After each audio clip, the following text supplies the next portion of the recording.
అలాగే ముఖ్యంగా ఎన్డీఏ ప్రభుత్వం వాళ్ళకి నా కృతజ్ఞతలు తెలియజేసుకుంటాను, అభినందనలు తెలియజేసుకుంటాను. ముఖ్యంగా 12,000 కోట్ల రూపాయలు ఏదైతే స్టీల్ ప్లాంట్కి ప్యాకేజ్ అనౌన్స్ చేశారో, అలాగే రాజధాని అభివృద్ధి కోసం, అలాగే ఈ యొక్క రైల్వే జోన్ విషయంలో అయితేనేమి, అలాగే ఇక పోలవరం విషయంలో అయితేనేమి వాళ్ళు అందిస్తున్న సహాయ సహకారాలకి నా కృతజ్ఞతలు. ఇలా అభివృద్ధి బాగా భౌగోళికంగా చూస్తే హిందూపురానికి మంచి భవిష్యత్తు. సో ఇప్పుడు మొన్న మా ఫైల్స్ కూడా నేను మూవ్ అవుతున్నాయి. మొన్న 92 కోట్లు ఏదైతే ఈ యొక్క రోడ్స్ వాటికి స్పెషల్ డెవలప్మెంట్ ఫండ్ కింద సీఎం గారు మంజూరు చేస్తున్నారు. అలాగే ఈ 120 కోట్లు ఏదైతే హెచ్ఎన్ఎస్ఎస్కి మరమ్మతులు పైప్ లైన్ అయితేనేమి మార్చాల్సిన అవసరం ఉంది.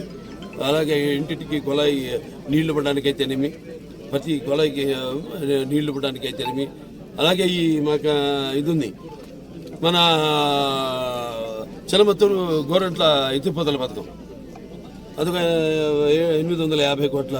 అంటే అప్పటికిప్పటికి ఎస్కలేషన్ ధరలు పెరిగినాయి. అప్పుడేమో ఇప్పుడు 550, ఇప్పుడు ఇవాళ 850 అయింది. అంటే పోయిన ప్రభుత్వం దాన్ని పట్టించుకోలేదు. ఇక ముందు దాన్ని బాగా అభివృద్ధి చేస్తామని వాళ్ళకి గిట్టుబాటు ధరలు రైతులకు వచ్చేలా. ఎందుకంటే ఈ మధ్య చూస్తే కొంచెం పంట మీద ఎక్కువ శ్రద్ధ కనబరచట్లేదు రైతులు కూడా. అంటే వాళ్ళకి ఉన్నాయి ఇబ్బందులు ఉన్నాయి.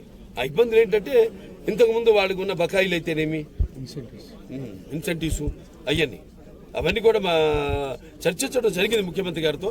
త్వరగతిని సెరికల్చర్ను కూడా డెవలప్ చేసి తప్పకుండా మొత్తం సర్వతోముఖ అభివృద్ధి, హిందూపురం సర్వతోముఖ అభివృద్ధికి నా వంతు కృషి చేస్తాను తెలియజేసుకుంటూ సెలవు తీసుకుంటాను. ఇక్కడ ఇప్పుడు ప్రభుత్వం ఎన్నో పథకాలని తీసుకొస్తుంది, రూపొందిస్తుంది, ముందుకు తీసుకొస్తుంది. కానీ దాన్ని ప్రజల్లోకి తీసుకెళ్లేది, ఇంప్లిమెంట్ చేసేది అధికారులు, బ్యూరోక్రాట్స్. అంటే ఇక్కడ నేను అనేది ఏంటంటే ప్రభుత్వానికి బ్యూరోక్రాట్స్కి ఎటువంటి తేడా లేదు. అందరూ ప్రజల సేవ చేయడానికే. ఆనాడు ఆయన అన్నట్టు రామారావు సమాజమే దేవాలయం, అందులో ప్రజల దేవుళ్ళు, నేను అందులో ఒక అర్చకునిలాగా మేమంతా ఈ సమాజానికి పనిచేయడానికి అర్చుకున్నాం. సో నేను అప్పుడు అధికారంలో ఉన్నప్పుడు, ఫస్ట్ విభజన అయినప్పుడు రాష్ట్రం, తర్వాత అధికారం లేనప్పుడు కూడా వారెంతో సహకారాలు అందించారు నాకు.